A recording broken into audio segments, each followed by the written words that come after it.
प्रिय बच्चों नमस्कार। जेमिनी क्लासेस से मैं सूरज तिवारी। हम लोग अपने पाठ वैद्युत धारा के 2 क्लासों को पढ़ चुके हैं और दूसरी क्लास में हमने आपको होमवर्क दिया था। जो सवाल था आपके पास, एक विद्युत बल्ब में 220 जूल प्रति सेकंड की दर से ऊर्जा व्यय हो रही है तथा बल्ब में 0.88 एम्पीयर की धारा प्रवाहित हो रही है, तो गणना करनी थी बल्ब से 1 मिनट में प्रवाहित कुल आवेश। तो बच्चों हम लोग जानते हैं, पहला सवाल चलिए देखते हैं। Q बराबर होता है I इंटू टी। 1 मिनट में प्रवाहित कुल आवेश, तो I बराबर बच्चों हमको दिया हुआ है 0.88 और T बराबर है हमारे पास कितना, 1 मिनट यानी 60 सेकंड। तो कितना आवेश 1 मिनट में प्रवाहित हो जाएगा, तो 0 8 छंगे 48, 8 छंगे 48 4 52, 2 अंक पे दशमलव यानी इतना 52.8 कूलाम का आवेश 1 मिनट में प्रवाहित हो जाएगा। दूसरा सवाल हमसे पूछा गया था, बल्ब के सिरों का विभवांतर। दूसरा क्या पूछा गया था हमसे, बल्ब के सिरों का विभवांतर हमको निकालना था V, और बच्चों हम लोग जानते हैं V बराबर होता है W/Q। अब यहां पे क्या है, तो W/Q, तो 1 सेकंड में आपको पता है कि 1 सेकंड में 220 जूल की ऊर्जा व्यय हो रही है, यानी 1 सेकंड में इतना काम किया जा रहा है। अब Q बराबर क्या होता है, तो Q बराबर होता है बच्चों I इंटू टी। क्या होता है, I इंटू टी। और यहां पे हम लोग जब रखेंगे 220 बटे I कितना होगा, तो I हमारे पास यही होगा क्योंकि 1 सेकंड में कहा है, तो 1 सेकंड में जो भी I है आपके पास ये यही है। अब इसके बाद आपके पास आ जाता है 100 से ऊपर नीचे गुणा कर लो दशमलव हटाने के लिए, 2200 220 बटे 88, 4 से भाग कर लीजिए या 22 से कर लीजिए, 22 से 22, 22 चौक 88, 1 आ गया, 1000 भाग करेंगे 250, और हमारे पास जो भी विभवांतर है बल्ब के सिरों पर वो कितना है, 250 वोल्ट का विभवांतर है। इस प्रकार से हमारा जो होमवर्क था वो कंप्लीट हो जाता है। आइए चलते हैं अगले टॉपिक की तरफ, ठीक है।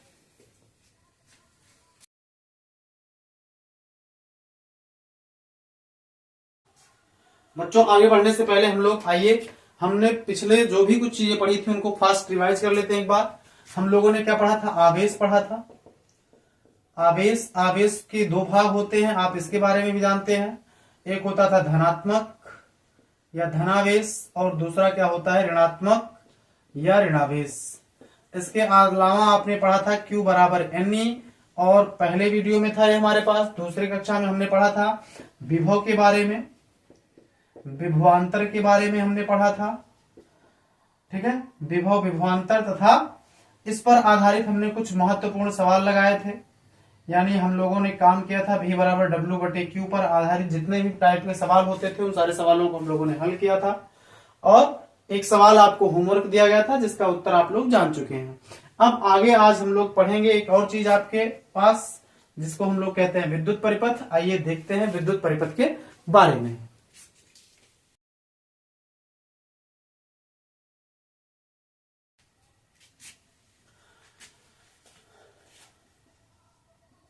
विद्युत परिपथ, बच्चों विद्युत परिपथ का क्या किसे कहेंगे, किसी धारा के सतत बंद परिपथ को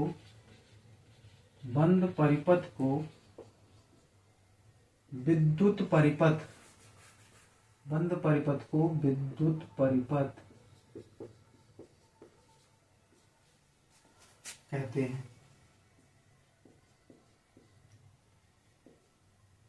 किसी धारा के सतत बंद परिपथ को हम लोग क्या कहते हैं, विद्युत परिपथ कहते हैं। जैसे देख लीजिए, एक परिपथ हम लोग बना लेते हैं।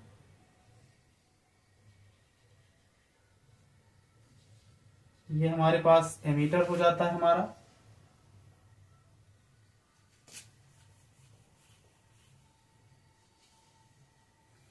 ये आपका धन सिरा है, ये ऋण सिरा है, इसे हम लोग कहेंगे प्रतिरोध, और ये हमारे पास है हमारा धारा मापी, जिसे हम लोग कहते हैं एमीटर ए। ये हमारा क्या है, एक विद्युत परिपथ है।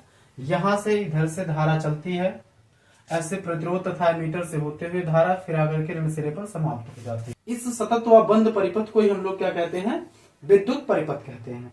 ठीक है, आइए आगे बढ़ते हैं ओम के नियम को। यह इस पाठ का सबसे इंपॉर्टेंट टॉपिक है, ओम का नियम। बच्चों हमें क्या पढ़ना है, ओम का नियम। ओम का नियम देखते हैं ओम का नियम क्या कहता है। किसी चालक में प्रवाहित धारा, किसी चालक में प्रवाहित धारा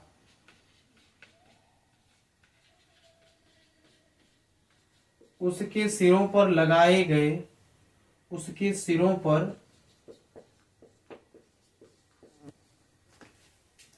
किसी चालक में प्रवाहित धारा उसके सिरों पर लगाए गए विभवांतर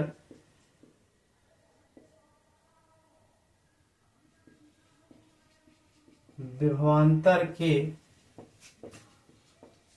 अनुक्रमानुपाती होती है यदि चालक की भौतिक अवस्था, यदि चालक की भौतिक अवस्था अपरिवर्तित रहे। भौतिक अवस्था यानी ताप, लंबाई आदि अपरिवर्तित रहे तो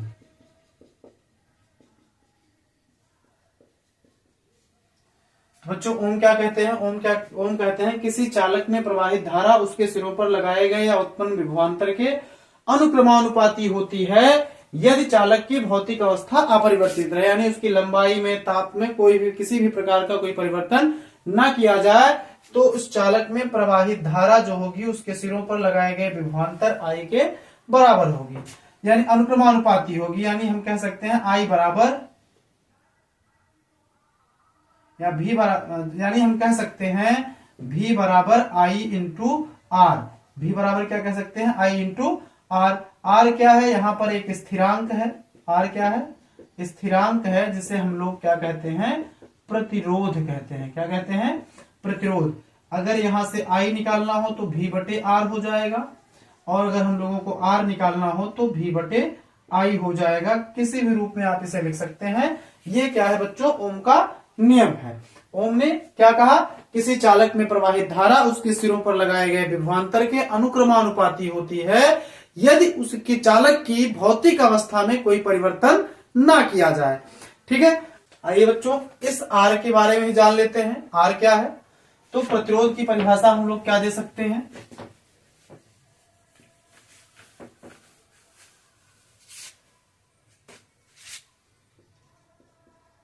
प्रतिरोध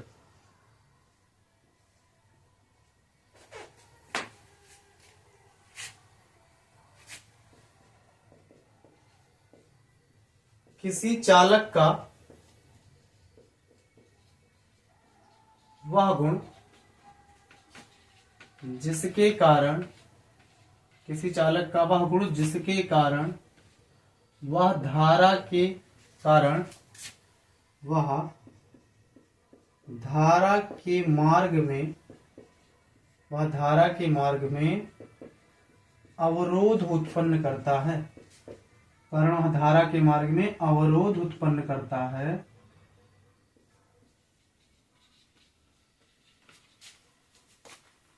उसे प्रतिरोध कहते हैं। उसे क्या कहते हैं, प्रतिरोध कहते हैं। उसे प्रतिरोध कहते हैं। इसे आर से प्रदर्शित करते हैं। इसे आर से प्रदर्शित, आर से प्रदर्शित करते हैं। इसका मात्रक, इसका मात्रक ओमेगा, ओमेगा या ओम होता है। ओमेगा या ओम होता है। आर बराबर वी बटे आई। आर निकालना होगा तो हम लोग क्या लगाएंगे, वी बटे आई लगाएंगे। इस प्रकार से प्रतिरोध की परिभाषा हो जाती है। किसी चालक का वह गुण जिसके कारण वह धारा के मार्ग में अवरोध उत्पन्न करता है उसे प्रतिरोध कहते हैं। इसे कैपिटल आर से प्रदर्शित करते हैं। इसका मात्रक ओम या ओमेगा होता है। आइए चलते हैं कुछ इसके सवालों की तरफ और हम लोग हल करते हैं बोर्ड परीक्षा में आए हुए कुछ महत्वपूर्ण प्रश्नों को। चलिए आगे बढ़ते हैं। बच्चों, हमारा सवाल कह रहा है 1.5 वोल्ट के एक सेल का आंतरिक प्रतिरोध 0.5 ओम है। इस सेल द्वारा प्राप्त अधिकतम धारा का मान क्या होगा। चलिए हल करते हैं इसे।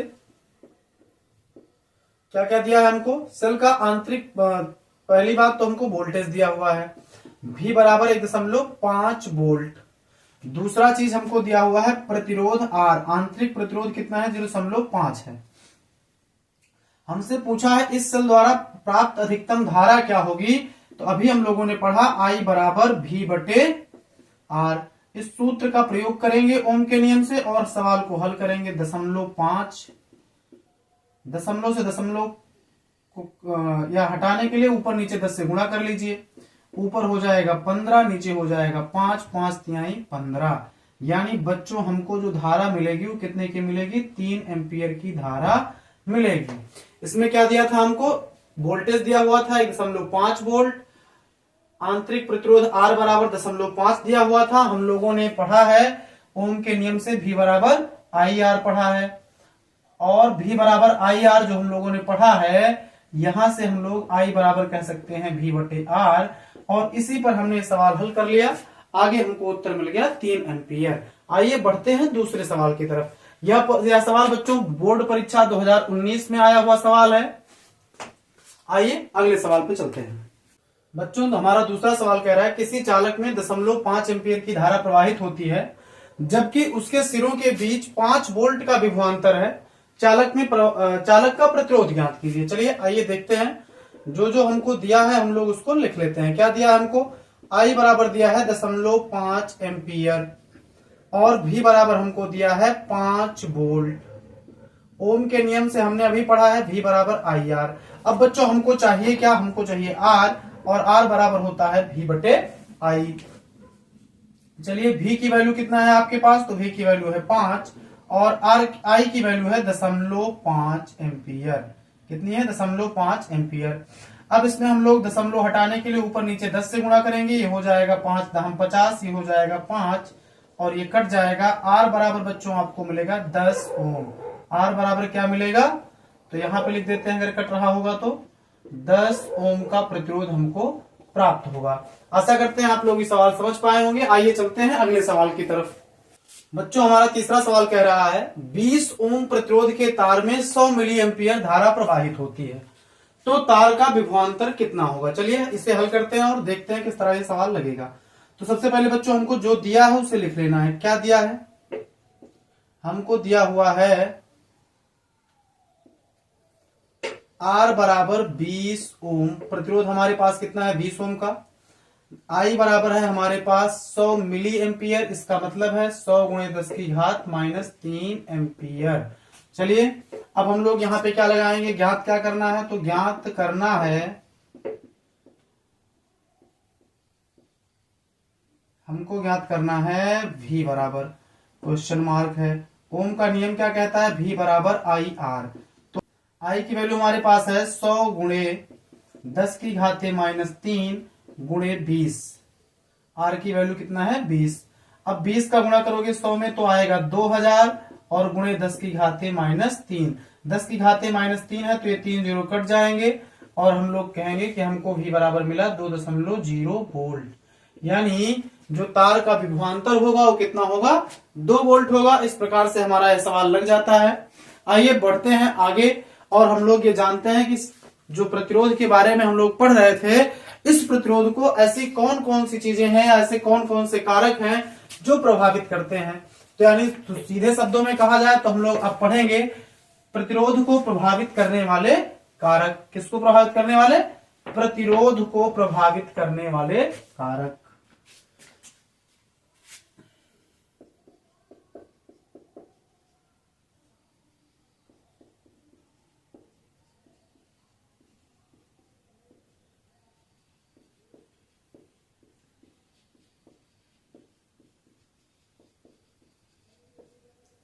प्रतिरोध को प्रभावित करने वाले कारक। सबसे पहला प्रभावित करने वाला कारक है बच्चों लंबाई। तो लंबाई के बारे में हम लोग कहते हैं किसी चालक का प्रतिरोध उसकी लंबाई के अनुक्रमानुपाती होता है। R is proportional to L। R is proportional to L। दूसरा चीज जो होता है उस तार का अनुप्रस्थ क्षेत्रफल। तार का अनुप्रस्थ क्षेत्रफल। तो बच्चों हम लोग इसे कहते हैं किसी चालक तार का प्रतिरोध उसके क्षेत्रफल के व्युत्क्रमानुपाती होता है। ये हमारे पास समीकरण हो गया 1, ये हमारे पास हो गया 2। अच्छा, ये अनुप्रस्थ क्षेत्रफल क्या होता है? तो बच्चों जैसे हमारे पास ये क्या है, हमारा मान लीजिए तार है। अब ये जो इसकी ये वाली काट है, इसी के क्षेत्रफल को हम लोग कहेंगे अनुप्रस्थ क्षेत्रफल। और ए बराबर किसी, ये क्या हो गया, एक गोला हो गया या वृत्त हो गया, और वृत्त का जो क्षेत्रफल होता है वो पाई r स्क्वायर होता है। ठीक है, तो चलिए अगर हम समीकरण 1 व 2 से देखें, समीकरण 1 व 2 से, तो हम लोग कह सकते हैं R is proportional to L upon a. अब इस अनुक्रमानुपाती के चिन्ह को हटाना होगा, तो हम क्या कहेंगे, R is proportional to rho L upon a. R बराबर रो L अपान ए, जहां पर रो क्या है, रो है अनुपातिक स्थिरांक। क्या है, अनुपातिक या अनुपातिक स्थिरांक है हमारे पास। रो क्या है, अनुपातिक स्थिरांक।